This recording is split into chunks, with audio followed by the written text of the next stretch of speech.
గాంధీ భవన్ లో tea Congress MP అభ్యర్థుల application స్వీకరణ నేటితో ముగియనుంది. ఇప్పటివరకు 17 స్థానాల కోసం 140కి పైగా దరఖాస్తులు వచ్చాయి.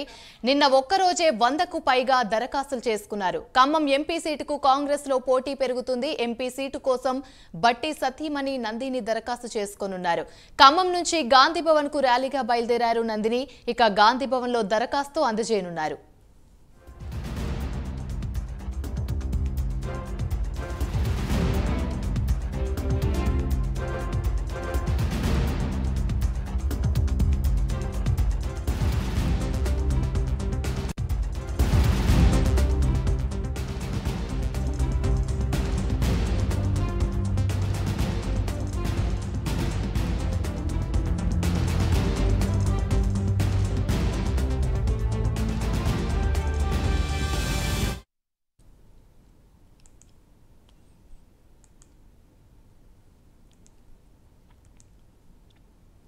గాంధీ భవన్ లో టీ కాంగ్రెస్ ఎంపీ అభ్యర్థుల అప్లికేషన్ స్వీకరణ నేటితో ముగియనుంది. ఇప్పటివరకు 17 స్థానాల కోసం 140కి పైగా దరఖాస్తులు వచ్చాయి. నిన్న ఒక్కరోజే 100కు పైగా దరఖాస్తులు చేసుకున్నారు. ఖమ్మం ఎంపీ సీటుకు కాంగ్రెస్ లో పోటీ పెరుగుతుంది. ఎంపీ సీటు కోసం బట్టి సతీమణి నందిని దరఖాస్తు చేసుకోనున్నారు. ఖమ్మం నుంచి గాంధీ భవన్ కు ర్యాలీగా బయలుదేరారు నందిని. గాంధీ భవన్ లో దరఖాస్తు అందజేయనున్నారు.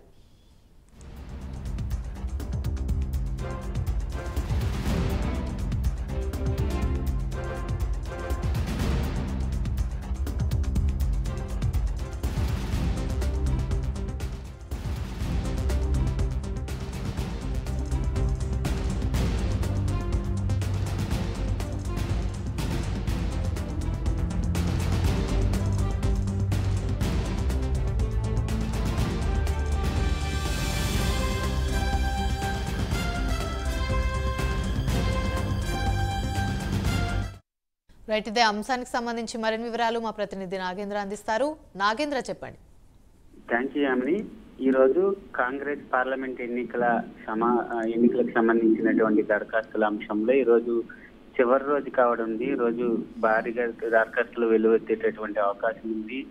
ఇప్పటికే నిన్న ఒక్కరోజే 100 దరఖాస్తులు వచ్చినటువంటి పరిస్థితి ఉంది. 17 పార్లమెంట్ నియోజకవర్గాలకి పోటీ పడేటటువంటి అభ్యర్థులంటే కూడా దరఖాస్తులు చేసుకోవాలంటే కూడా కాంగ్రెస్ పార్టీ నిర్ణయించడం జరిగింది. దానిలో భాగంగానే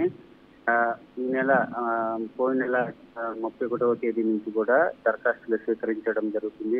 31వ తేదీ నుంచి ఈ రోజు వరకు కూడా దరఖాస్తులు తీసుకుంటున్నటువంటి పరిస్థితి కనిపిస్తుంది. దానిలో భాగంగా ఈ రోజు చివరి రోజు కావడంతో దరఖాస్తులు ఈ రోజు భారీగా వచ్చేటటువంటి అవకాశం ఉందంటూ కూడా గాంధీ భవన్ వర్గాలు చెప్తున్నాయి. ఇప్పటికే 117 పార్లమెంట్ నియోజకవర్గాలకు సంబంధించి 140 దరఖాస్తులు వచ్చాయంటూ కూడా గాంధీ భవన్ వర్గాలు తెలిపినటువంటి పరిస్థితి ఉంది. ఇప్పటికే వివిధ పార్లమెంట్లకు సంబంధించి భారీగా దరఖాస్తులు వచ్చినటువంటి పరిస్థితి కనబడుతుంది. ముఖ్యంగా అత్యల్పంగా హైదరాబాద్ పార్లమెంట్ నియోజకవర్గానికి మాత్రమే దరఖాస్తులు తక్కువగా వచ్చాయంటూ కూడా గాంధీ భవన్ వర్గాలు చెప్తున్నాయి. మరొక వైపు మహబూబాద్ తో పాటు నాగర్ కర్నూలు, అదేవిధంగా వరంగల్, పెద్దపల్లి నియోజకవర్గాలకు అత్యధికంగా దరఖాస్తులు చేసుకున్నారంటూ కూడా చెప్పినటువంటి పరిస్థితి. ముఖ్యంగా ఈ రోజు డిప్యూటీ సీఎం అయినటువంటి బట్టి విక్రమార్క సతీమణి ఈ రోజు భారీ ర్యాలీగా గాంధీ భవన్ కు చేరుకొని దరఖాస్తు చేసేటటువంటి అవకాశం కూడా కనిపిస్తుంది అని చెప్పాలి.